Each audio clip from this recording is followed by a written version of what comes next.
Hare Krishna, my friends. Welcome to Bhaktiville. I'm joined here with Bhaktiville is here with me, and Kandita is here with me. And welcome to you if you're listening to us on Facebook live stream or our recording on YouTube. So last week we finished reading the first verse of Srimad Bhagavatam. We learned that from that verse that by reading the Srimad Bhagavatam, we are meditating upon the eternally effulgent Lord, the absolute truth, the cause of all causes, the transcendent reality of the universe, Lord Sri Krishna. So let's continue on to verse 2 and see what's next, a real cliffhanger. We are on page 51 of the book or page 72 of the PDF. Before we get started, we'd like to read or chant those verses that are up on the slide viewer here at the temple. We are up at the Panchatattva Mandir today. So let's chant those first, all right? And you can chant them along with me, looking at the verses. We'll read the Sanskrit and then the English. Om Namo Bhagavate Vasudevaya. Om Namo Bhagavate Vasudevaya. Om Namo Bhagavate Vasudevaya. O my Lord, the all-pervading personality of Godhead, I offer my respectful obeisances unto you. Bhaktiville, can you forward the slides for me? Thanks. Next verse. Narayanam namaskritya naram jaiva narottamam devim saraswatim vyasam tatto jayam udirayat. Before reciting the Srimad Bhagavatam, which is the very means of conquest, one should offer respectful obeisances unto the personality of Godhead Narayana, unto Narayana Rishi, the supermost human being, unto Mother Saraswati, the goddess of learning, and unto Srila Vyasadeva, the author.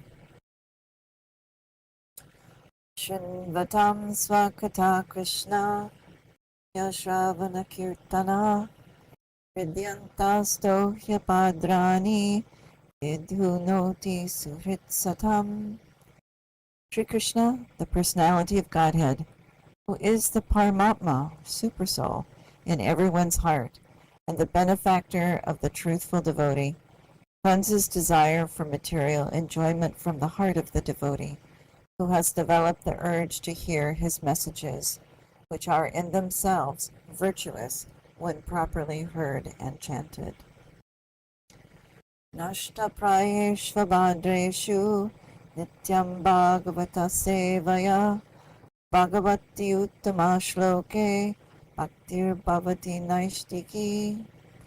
By regular attendance in classes on the Bhagavatam and by rendering of service to the pure devotee, all that is troublesome to the heart is almost completely destroyed, and loving service unto the personality of Godhead, who is praised with transcendental songs, is established as an irrevocable fact. And then please let me offer my obeisances to Srila Prabhupada, who brought this Bhagavatam to us. Nama Om Vishnu Padaya Krishna Pashtaya Bhutale Srimati Bhaktivedanta Swaminiti Namane. I offer my respectful obeisances unto His Divine Grace, A.C. Bhaktivedanta Swami Prabhupada, who is very dear to Lord Krishna, having taken shelter at his lotus feet. And please also let me offer my obeisances to all the devotees here and everywhere. Panchakalpa Tarubhyashta Kripasindubhya Evacha Patitanam Pavanebhyo Vaishnavebhyo Namo Namaha. I also offer my respectful obeisances unto the Vaishnava devotees of the Lord. They are just like desire trees and can fulfill the desires of everyone. They are full of compassion for the fallen conditioned souls.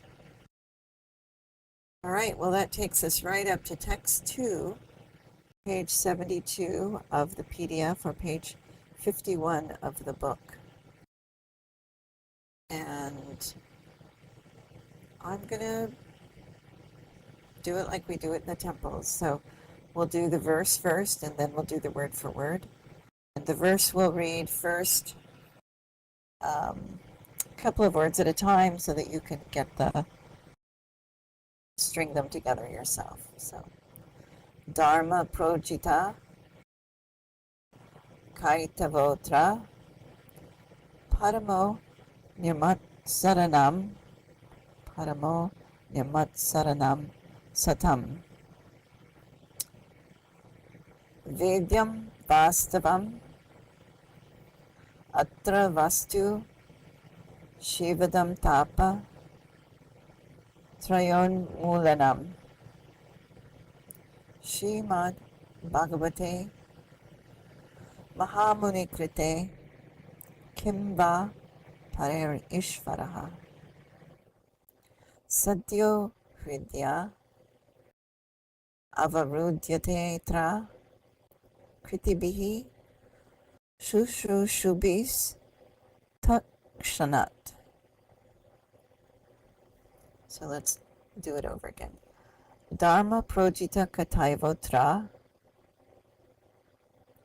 paramo nirmat saranam satam. The whole line all together. Dharma projita kataivotra paramo nirmat saranam satam. Next line. Vedyam vastavam atra vastu shivadam tapa trayon mulanam. Shivadam tapa trayon mulanam. Srimad Bhagavate Mahamuni Krite Kimva Parer Ishvaraha. So Srimad Bhagavate Mahamuni Krite Kimva Parer Ishvaraha. Last line. Satyo hridya varudyate tra kritibihi sushushbis tatshanat. I think I got too many shushes in that last one. Let's do the whole line all the way through. Satyo hridya avarudyate tra kritibi sushushbis tatshanat. All right, let's sing it. Dharma projita kataivotra paramo nirmat saranam satam Vedyam vastavam atravastu shivadam tapa trayon mulanam Srimad Bhagavate Mahamuni Krite Kimba Parer Ishvaraha Sadyo Hridya Varudyate Tra Kritibi Sushushubis Takshanat. All right, the word for word. Dharmaha, religiosity. Projita, completely rejected. Aitavaha, covered by fruitive intention. Atra, herein. Parama, the highest. Nirmat saranam, of the 100% pure in heart. Satam, devotees. Vedyam, understandable. Vastavam, factual. Atra, herein. Vastu, substance. Shivadam, well-being. Tapatraya, threefold miseries. Unmulanam, causing uprooting of. Srimat, beautiful. Bhagavate, the Bhagavad Purana. Mahamuni, the great sage Vyasadeva. Krite, having compiled. Kim, what is. Va, the need. Parai, others. Ishvaraha, the Supreme Lord. Sadhyaha, at once. Hridi, within the heart. Avarudyate, become compact. Atra, herein. Kritibihi, by the pious men. Shushrushubihi, by culture. Tat kshanat, without delay. And the English translation, completely rejecting all religious activities which are materially motivated, this Bhagavad Purana propounds the highest truth, which is understandable by those devotees who are pure in heart. The highest truth is reality distinguished from illusion, for the welfare of all. Such truth uproots the threefold miseries. This beautiful Bhagavatam, compiled by the great sage Sri Vyasadeva, is sufficient in itself for God realization. As soon as one attentively and submissively hears the message of Bhagavatam, he becomes attached to the Supreme Lord. Purport by Srila Prabhupada. Religion includes four primary subjects, namely pious activities, economic development, satisfaction of the senses, and finally, liberation from material bondage.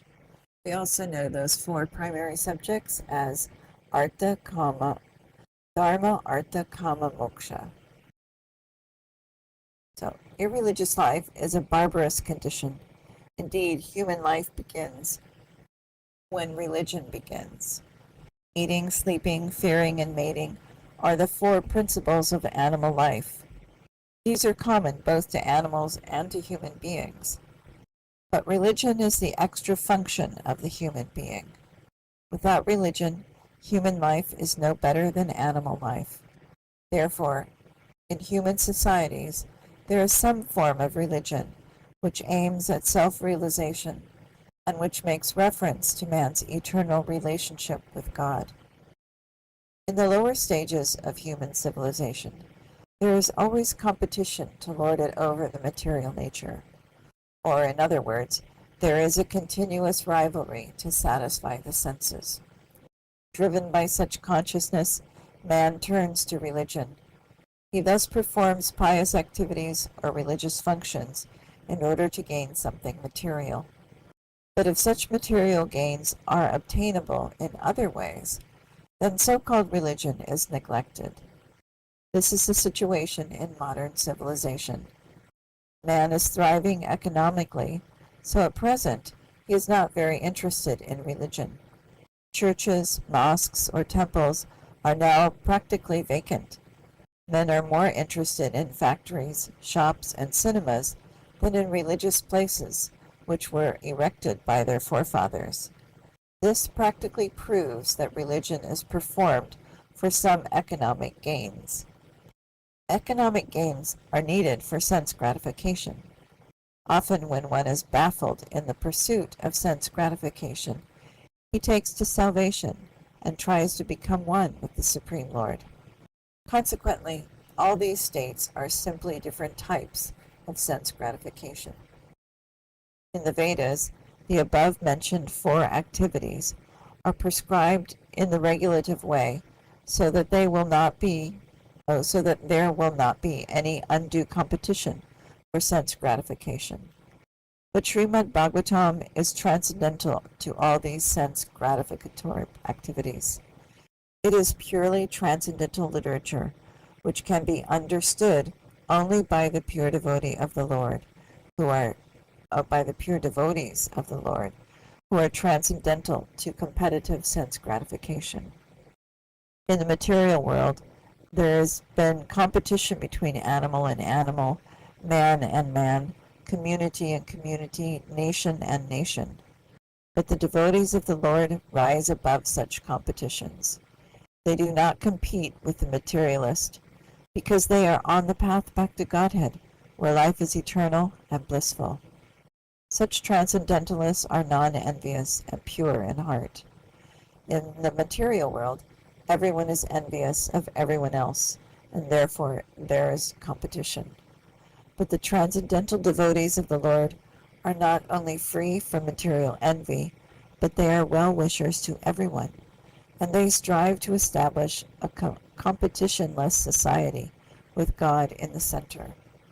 The contemporary socialist conception of a competitionless society is artificial, because in the socialist state there is competition for the post of dictator. From the point of view of the Vedas, or from the point of view of common human activities, sense gratification is the basis of material life. There are three paths mentioned in the Vedas. One involves fruitive activities to gain promotion to better planets. Another involves worshiping different demigods for promotion to the planets of the demigods. and another involves realizing the absolute truth and his impersonal feature and becoming one with him. So those three paths that are mentioned are Karma Kanda, Jnana Kanda, Upasana Kanda, and Prabhupada discusses that more below. In the impersonal aspect of the absolute truth, it is not the highest. Hang on, I just need to look at something. Hang on, I'm going to mute my mic for a moment. I'm having some technical difficulties.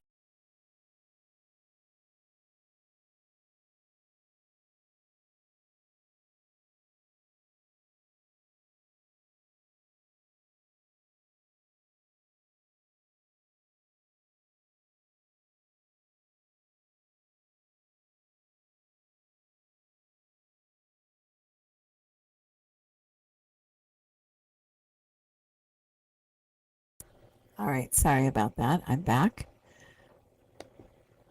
All right, the impersonal aspect of the absolute truth is not the highest. Above the impersonal feature is the Paramatma feature, and above this, there is the personal feature of the absolute truth, or Bhagavan. Srimad Bhagavatam gives information about the absolute truth in his personal feature. It is higher than impersonalist literatures and higher than the Jnana-kanda division of the Vedas. It is even higher than the Karma-kanda division and even higher than the Upasana-kanda division because it recommends the worship of the Supreme Personality of Godhead, Sri Krishna. In the Karma-kanda, there is competition to reach heavenly planets for better sense gratification, and there is similar competition in the Jnana-kanda and Upasana-kanda. The Srimad Bhagavatam is superior to all of these because it aims at the supreme truth, which is the substance or the root of all categories. From Srimad Bhagavatam, one can come to know the substance as well as the categories. The substance is the absolute truth, the Supreme Lord, and all emanations are relative forms of energy. Nothing is apart from the substance, but at the same time, the energies are different from the substance. This conception is not contradictory. Srimad Bhagavatam explicitly promulgates this simultaneously one and different philosophy of the Vedanta Sutra, which begins with the Janmadhyasya Sutra, which is the first verse that we read last week. This knowledge of the energy of the Lord being simultaneously one and different from the Lord is an answer to the mental speculator's attempt to establish the energy as the absolute. When this knowledge is factually understood, one sees the conceptions of monism and dualism to be imperfect. Development of this transcendental consciousness, grounded in the conception of simultaneously one and different, leads one immediately to the stage of freedom from the threefold miseries. The threefold miseries are: 1. Those miseries which arise from mind and body; 2. Those miseries inflicted by other living beings; and 3. Those miseries arising from natural catastrophes over which one has no control. So the Sanskrit words for those are adhyatmika, created by the mind and body; adhibhautika, created by other living beings; and the adidaivika, created by the demigods or natural catastrophes. I just got a message from Kandita, and hopefully we will see her again soon. Srimad Bhagavatam begins with the surrender of the devotee unto the absolute person. The devotee is fully aware that he is one with the absolute, and at the same time in the eternal position of servant to the absolute truth.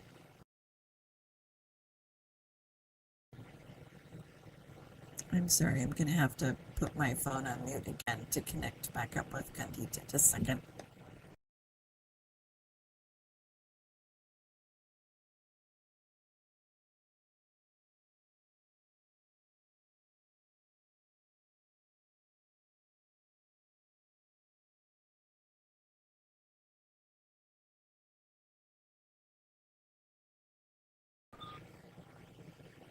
Thank you.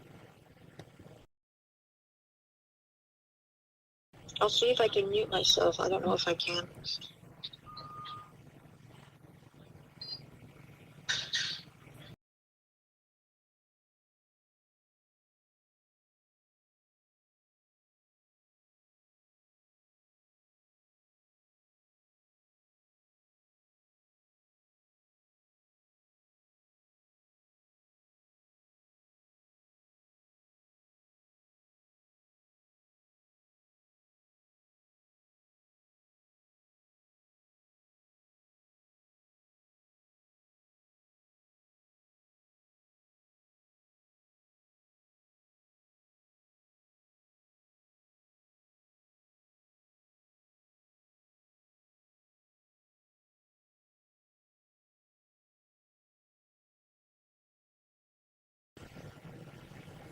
Hare Krishna. Sorry about that. I am trying to connect up on the phone with a devotee. So, all right. The devotee is fully aware that he is one with the Absolute, and at the same time in the eternal position of servant to the Absolute. In the material conception, one falsely thinks himself the Lord of all he surveys, and therefore he is always troubled by the threefold miseries of life. But as soon as one comes to know his real position as transcendental servant, he at once becomes free from all miseries. As long as the living entity is trying to master material nature, there is no possibility of his becoming servant of the Supreme. Service to the Lord is rendered in pure consciousness of one's spiritual identity. By service, one is immediately freed from material encumbrances. Over and above this, Srimad Bhagavatam is a personal commentation on the Vedanta Sutra by Sri Vyasadeva. It is written in the maturity of his spiritual life through the mercy of Narada. Sri Vyasadeva is the authorized incarnation of Narayana, the personality of Godhead. Therefore, there is no question as to his authority. He is the author of all other Vedic literatures, yet he recommends the study of Srimad Bhagavatam above all others. In other Puranas, there are different methods set forth by which one can worship the demigods, but in the Bhagavatam, only the Supreme Lord is mentioned. The Supreme Lord is a total body, and the demigods are the different parts of that body. Consequently, by worshiping the Supreme Lord, one does not need to worship the demigods. The Supreme Lord becomes fixed in the heart of the devotee immediately. Lord Chaitanya Mahaprabhu has recommended the Srimad Bhagavatam as the spotless Purana and distinguishes it from all other Puranas. The proper method for receiving this transcendental message is to hear it submissively. A challenging attitude cannot help one realize this transcendental message. One particular word is used herein for proper guidance. This word is shushrushu. One must be anxious to hear this transcendental message. Desire to sincerely hear is the first qualification. So shushrushu means desirous of hearing or obeying. Someone who's obedient, attentive, serving, attending. I also want to just put a little caveat in here.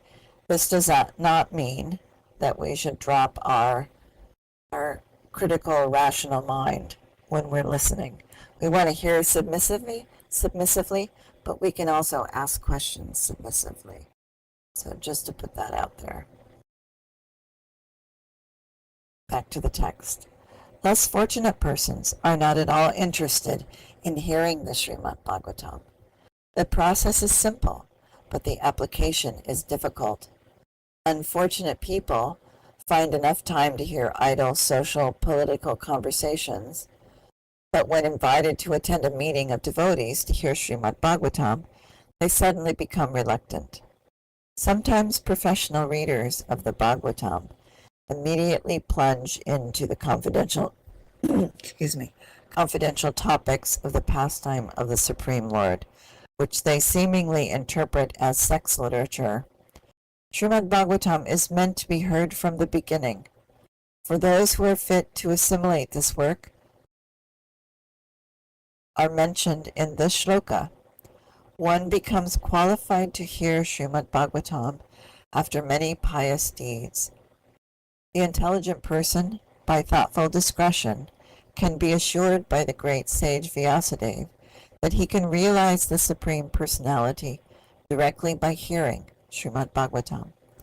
Without undergoing the different stages of realization set forth in the Vedas, one can be lifted immediately to the position of Paramahamsa simply by agreeing to receive this message. And I think we have enough time for text 3, so let's go right on into it. Text 3. And we'll do the same thing. We'll do a few words and then string them together. Nigama kalpa taror kalidam palam. Nigama kalpa taror kalidam param. Nigama kalpa taror kalidam palam. Shukamukad Amrita Drava Samyutam Amrita Drava Samyutam Shukamukad Amrita Drava Samyutam Pibata Bhagavatam Rasam Alayam Pibata Bhagavatam Rasam Alayam Mahur aho rasika bhuvi bhavukaha Mahur aho rasika bhuvi bhavukaha. All right, let's try and do the whole thing. Nigama kalpa taro kalidam palam Shukamukad Amrita Drava Samyutam Pibata Bhagavatam Rasam Alayam Mohar Aho Rasika Bhuvi Bhavukaha. Word for word. Nigama, the Vedic literatures. Kalpa Taroho, the desire tree. Dalitam, fully matured. Palam, fruit. Shuka, Srila Shukadeva Goswami, the original speaker of Srimad Bhagavatam. Mukhat, from the lips of. Amrita, nectar. Drava, semi-solid and soft, therefore easily swallowable. Samyutam, perfect in all respects. Pibita, do relish it. Bhagavatam, the book dealing in the science of the eternal relationship with the Lord. Rasam, juice, that which is relishable. Alayam, until liberation, or even in a liberated condition. Muhu, always. Aho, oh. Rasikaha, those who are full in the knowledge of mellows. Puvi, on the earth. Bhavukaha, expert and thoughtful.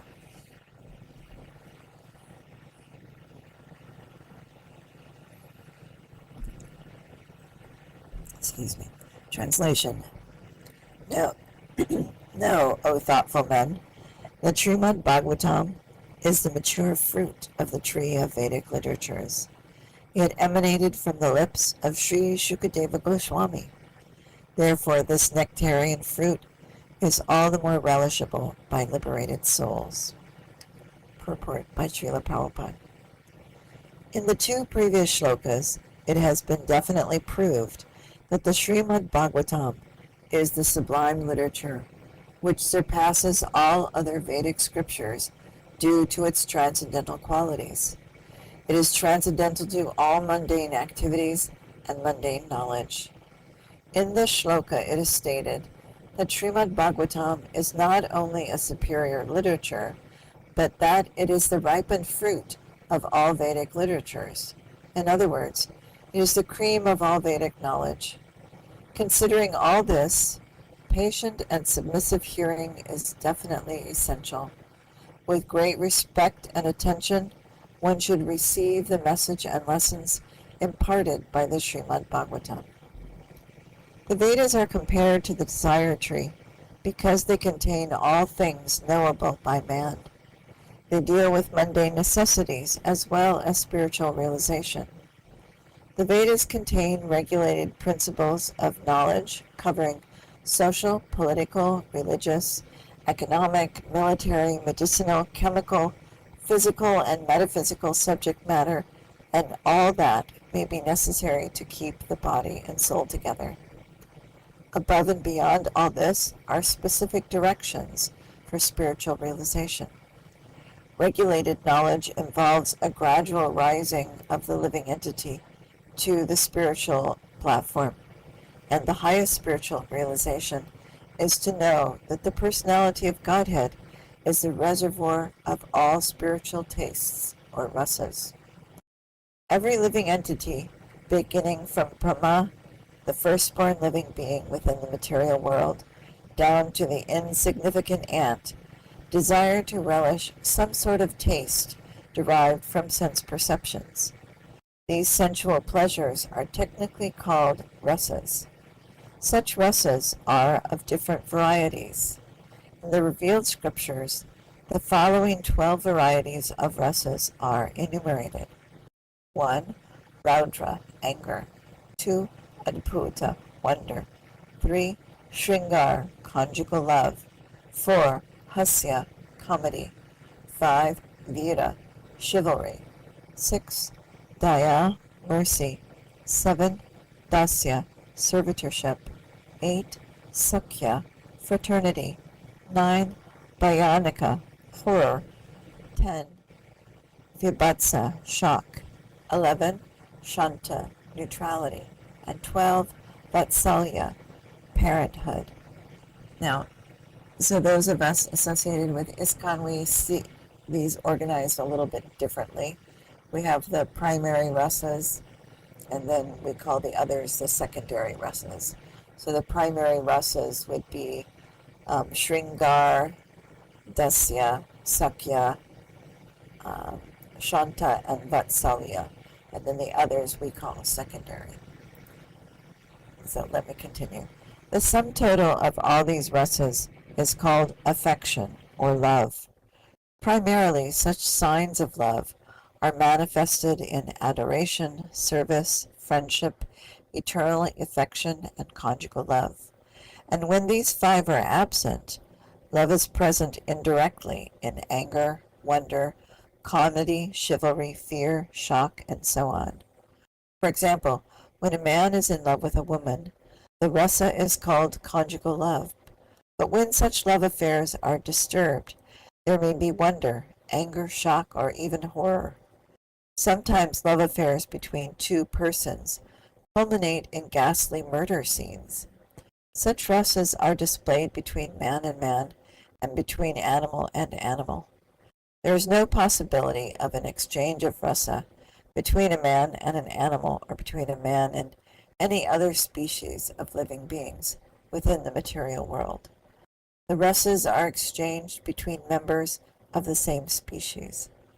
But as far as the spirit souls are concerned, they are one qualitatively with the Supreme Lord. Therefore, the rasas were originally exchanged between the spiritual living being and the spiritual whole, the Supreme Personality of Godhead. The spiritual exchange or rasa is fully exhibited in spiritual existence between living beings and the Supreme Lord. The Supreme Personality of Godhead is therefore described in the Shruti mantras, the Vedic hymns, that's the Rig, Yajur, Sama, and Atharva Vedas, as the fountainhead of all rasas. When one associates with the Supreme Lord and exchanges one's constitutional rasa with the Lord, then the living being is actually happy. These Shruti mantras indicate that every living being has its constitutional position, which is endowed with a particular type of rasa, which is to be exchanged with the personality of Godhead. In the liberated condition only, This primary rasa is experienced in full. In the material existence, the rasa is experienced in the perverted form, which is temporary, and thus the rasas of the material world are exhibited in the material form of Raudra, anger, and so on. Therefore, one who attains full knowledge of these different rasas, which are the basic principles of activities, can understand the false representations of the original rasas, which are reflected in the material world. The learned scholar seeks to relish the real rasa in the spiritual form. In the beginning, desires to become one with the Supreme. Thus, intelligent transcendentalists cannot go beyond this conception of becoming one with the spirit whole without knowing of the different rasas. In this shloka, it is definitely stated that spiritual rasa, which is relished even in the liberated stage, can be experienced in the literature of Srimad Bhagavatam, due to its being the ripened fruit of all Vedic knowledge. By submissively hearing this transcendental literature, one can attain the full pleasure of his heart's desire. But one must be very careful to hear the message from the right source. Srimad Bhagavatam is exactly received from the right source. It was brought by Narada Muni from the spiritual world and given to his disciple Sri Vyasadeva. The latter in turn delivered the message to his son Srila Shukadeva Goswami, and Srila Shukadeva Goswami delivered the message to Maharaj Parikshit just 7 days before the king's death. Srila Shukadeva Goswami was a liberated soul from his very birth. He was liberated even in the womb of his mother, and he did not undergo any sort of spiritual training after his birth.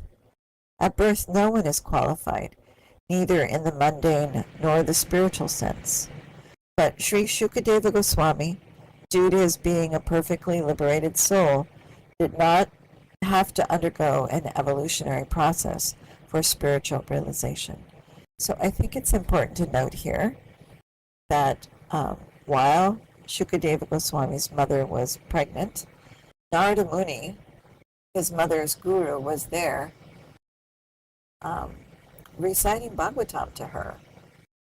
And he, Shukadeva Goswami, actually stayed in the womb for 16 years. He was born when he was 16 years old.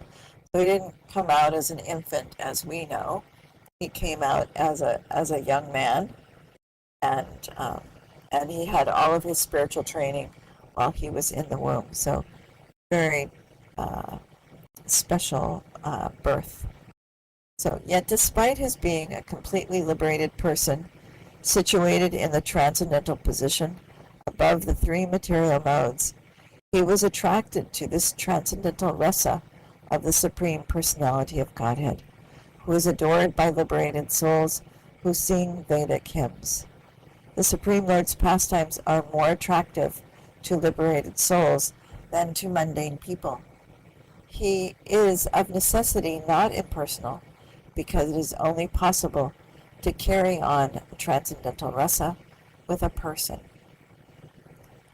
So we have a little more than a page. I think I'm going to keep going even though it's a little bit late. In the Srimad Bhagavatam, the transcendental pastimes of the Lord are narrated, and the narration is systematically depicted by Srila Shukadeva Goswami. Thus, the subject matter is appealing to all classes of persons, including those who seek liberation and those who seek to become one with the Supreme Whole. In Sanskrit, the parrot is also known as shuka. When a ripened fruit is cut by the red beaks of such birds, its sweet flavor is enhanced. The Vedic fruit, which is mature and ripe in knowledge, is spoken through the lips of Srila Shukadeva Goswami, who is compared to the parrot, not for his ability to recite the Bhagavatam exactly as he heard it from his learned father, but for his ability to present the work in a manner that would appeal to all classes of men. The subject matter is so presented through the lips of Srila Shukadeva Goswami that any sincere listener that hears submissively can at once relish transcendental tastes, which are distinct from the perverted tastes of the material world. The ripened fruit is not dropped all of a sudden from the highest planet of Krishnaloka. Rather, it has come down carefully through the chain of disciplic succession without change or disturbance. Foolish people who are not in the transcendental disciplic succession commit great blunders by trying to understand the highest transcendental rasa, known as the rasa dance, without following in the footsteps of Shukadeva Goswami, who presents this fruit very carefully by stages of transcendental realization. One should be intelligent to know the position of Srimad Bhagavatam by considering personalities like Shukadeva Goswami, who deals with the subject so carefully.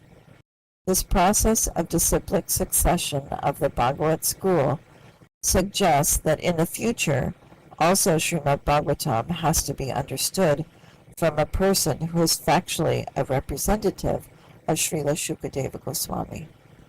A professional man who makes a business out of reciting the Bhagavatam illegally is certainly not a representative of Shukadeva Goswami. Such a man's business is only to earn his livelihood. Therefore, one should refrain from hearing the lectures of such professional men.